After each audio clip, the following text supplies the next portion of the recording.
I'm here at the University of Toronto today. We're going to film some college basketball together, and I'm going to talk to you about what I think is possibly the best way to get your feet wet and build a portfolio in the sports video industry.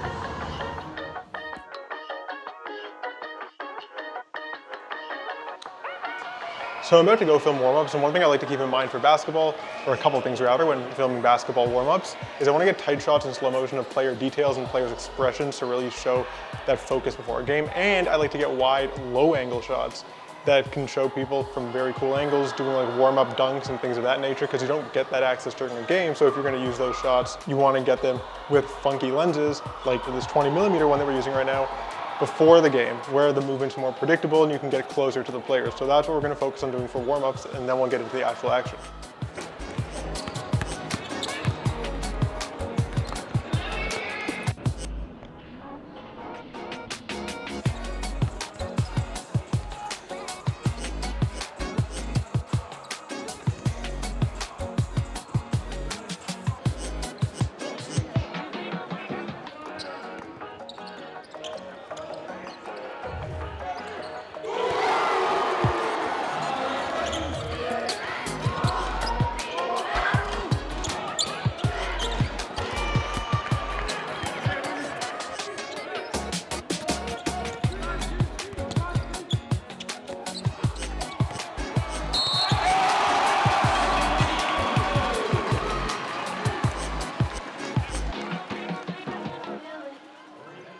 In that first half, I focused a lot on getting shots at the court level, but one of the things I love about college basketball is that you have so much more access to sports at a collegiate level than you do at the pros. And obviously, the players aren't as fast and as strong, and the game's not quite as skillful, I guess, at a collegiate level than if you're filming professionals. But you have more access to players, and you can go to more areas that you might not necessarily be allowed to go to if you're filming a higher level game.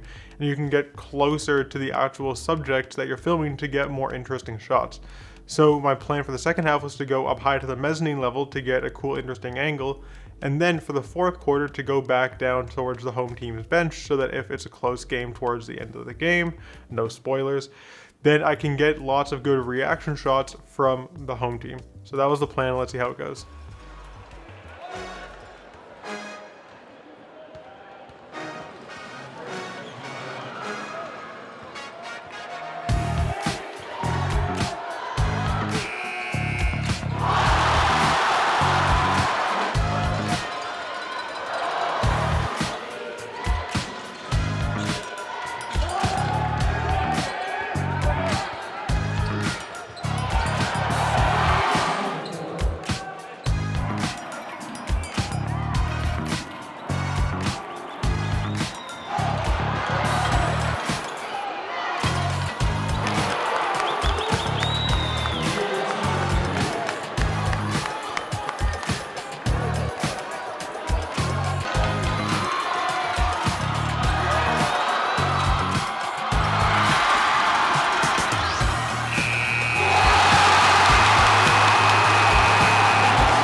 I just got out of the game, and honestly, that was such a good ending. I'm so happy that I got a close game.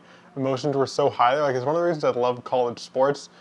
Everyone's just so emotional and raw and unfiltered, and I think it's one of the reasons why that's like one of the best places to go and build your portfolio as an up-and-coming videographer. You just get so many amazing shots, like this one that I got at the end of the game here. Maybe it's the adrenaline speaking from just coming out of a game, but I love that shot. And I think it's possible to get tons of those when you have athletes who like aren't really as media trained in a crowd that's really passionate about their home team going nuts in a hostile environment. If you're in a situation where you have the opportunity to shoot for a school, maybe you're a student and you can just ask and go film for a school, and maybe you're just someone who has a little bit of experience but hasn't done a whole ton, and you just reach out to a local high school or a local college. You can build a portfolio quickly and get good and get a lot of experience. You get a lot of exposure to different sports. Like just last night, I filmed hockey for these guys just because I hadn't filmed hockey in a while. I filmed basketball for them tonight. They have like 25, 30 sports you can film. And it's the same athletic staff that's working all of them. So they're getting exposure to a ton of sports and they can figure out what they like. And if you go shoot for a school to build your portfolio, it kind of gives you that opportunity as well. And all you really have to do is ask. Because fortunately, schools aren't really as picky about who comes to shoot their games as the pros. If you're trying to shoot for like the NBA, not anyone can just walk in and send an email and shoot an NBA game. You gotta like be credentialed, you gotta have portfolios and connections and like experience and a reason to be there. But a lot of times you can just ask to go shoot for a school, especially a smaller school.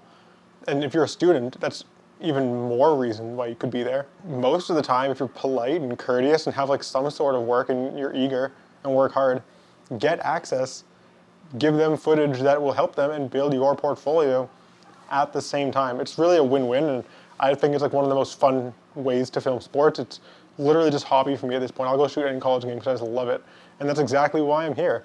So I had a fantastic time tonight. If you enjoyed watching me have a fantastic time tonight, then hit the subscribe button because I post videography and video editing tips and tutorial videos similar to this one on a regular basis, and I'd love to have you around for that.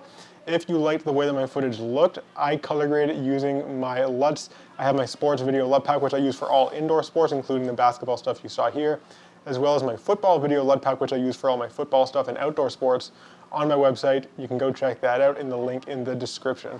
Anyways, that's going to be all for this one. So until next time, peace.